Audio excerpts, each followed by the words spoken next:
ఇక్కడున్న గౌరవనీయులైన పెద్దలందరికీ నా హృదయపూర్వక నమస్కారాలు.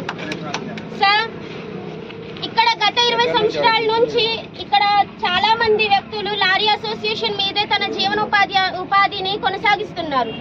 కానీ 2-3 సంవత్సరాల నుంచి బొగ్గు లోడింగ్ అనేది ట్రైన్లకి పోతుంది.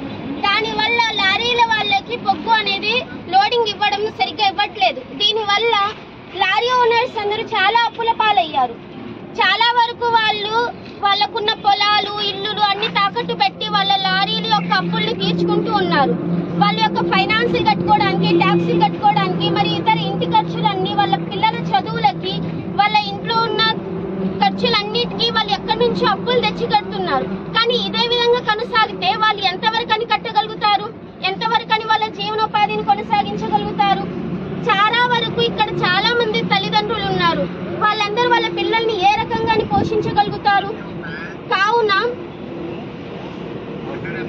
గౌరవనీయులైన పిఓ జిఎం గారి అంకుల్స్ ని అభ్యర్థిస్తున్నది ఏమనగా మా యొక్క వాటా, మా లారీలు వాళ్ళ యొక్క వాటా, వాళ్ళ బొగ్గు వాళ్ళకి ఇవ్వాల్సిందిగా కోరుతున్నాను.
గౌరవనీయులైన పెద్దలందరికీ నా నమస్కారం. అయ్యా, ఇక్కడున్న మా తల్లిదండ్రులందరూ గత 20 సంవత్సరాల నుండి లారీ అసోసియేషన్ మీదే ఆధారపడి జీవనోపాధిని కొనసాగిస్తున్నారు. కానీ గత 2-3 సంవత్సరాల నుంచి బొగ్గు లోడింగ్ అనేది ట్రైన్లకు ఇవ్వడం కారణంగా మా లారీ లోడింగ్ అనేది తగ్గిపోయింది. దీని కారణంగా మా తల్లిదండ్రులందరూ లారీలు ట్యాక్సీలు కట్టుకోవడానికి కానివ్వండి, వాటికి ఉన్న ఇన్సూరెన్స్లకు కానివ్వండి, కిస్తీలకు కానివ్వండి, రోడ్ ట్యాక్స్లకు కానివ్వండి, వాటన్నిటిని కట్టుకోవడానికి అప్పుల పాలవుతున్నారు. వాటి కోసం పగలనక రాత్రి అనక ఆలోచించుకుంటూ వాళ్ళు అనారోగ్యానికి గురవుతున్నారు. సార్, మాకున్న ఒకే ఒక్క ఆస్తి మా నల్ల బంగారం. దాన్ని కూడా మీరు మా నోటిగా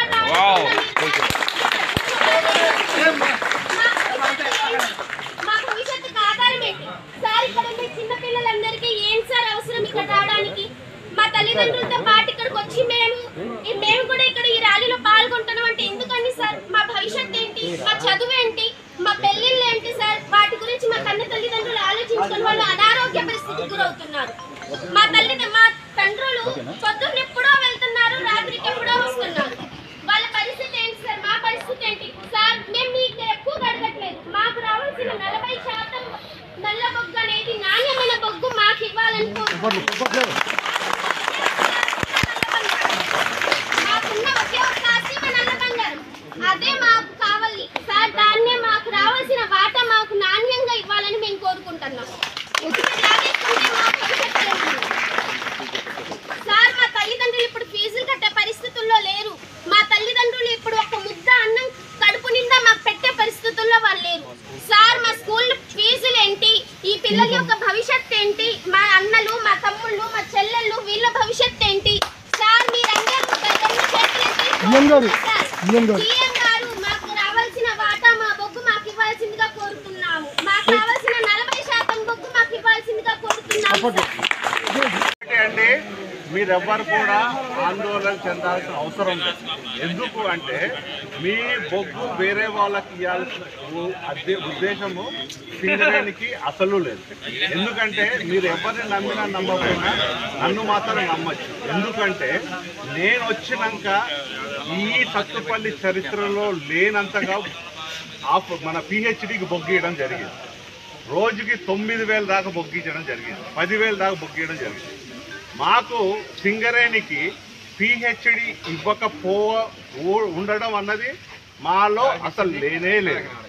ఇప్పుడు ఉన్న పరిస్థితులను బట్టి బొగ్గు ధర ఎక్కువ అయిందని చెప్పి వాళ్ళు తీసుకోవడం లేదు. మేము వాళ్ళతోటి రోజు చర్చలు జరుపుతున్నాము. మేము అందరితోటి పిలిచి మీటింగులు పెడుతున్నాము. మీరు తీసుకోండి అని చెప్తున్నాం. మీ బాధ అన్నది మాకు అర్థమైంది. ఇది ఎప్పటి నుంచో జరుగుతున్నది, మేము అర్థం చేసుకున్నదే. మీకు మా సహకారం ఎప్పుడూ ఉంటుంది. క్వాలిటీ ఇవ్వట్లేదు కదా సార్. ఒక్క నిమిషం ఆగండి. మొన్న ఈ పెద్ద అందరు కలిసి మీరన్నా మాట్లాడి నేనన్నా మాట్లాడి ఇప్పుడు ఈ పెద్ద అందరు కలిసి C&M కలిశారు. బయటికి రాగానే నేను అక్కడే ఉన్నా. ఏంటి అన్న, క్వాలిటీ అన్నాడు. ఎవరు అన్న, లక్ష్మీ తులసి అన్నాడు. ఫోన్ చేశా, ఎందుకు మీరు తీసుకోవట్లేదు క్వాలిటీ, రేపు పెట్టండి నేను క్వాలిటీ ఇస్తాను. నేను GMగా అష్యూరెన్స్ ఇచ్చి క్వాలిటీ పెట్టాను. రోజుకి 500 తీసుకుంటున్నాడు. అష్యూరెన్స్ క్వాలిటీది నా బాధ్యత. మీరు దాని మీద ఎవరు కూడా ఆందోళన చెందకండి. పెట్టిన కస్టమర్ క్వాలిటీ లేదని వెనక్కిపోతే మాత్రం నా బాధ్యత. సార్ ఇష్యూ వచ్చినప్పుడు వచ్చింది కదా సార్, తర్వాత రోజుల్లో అది అవసరం లేదు.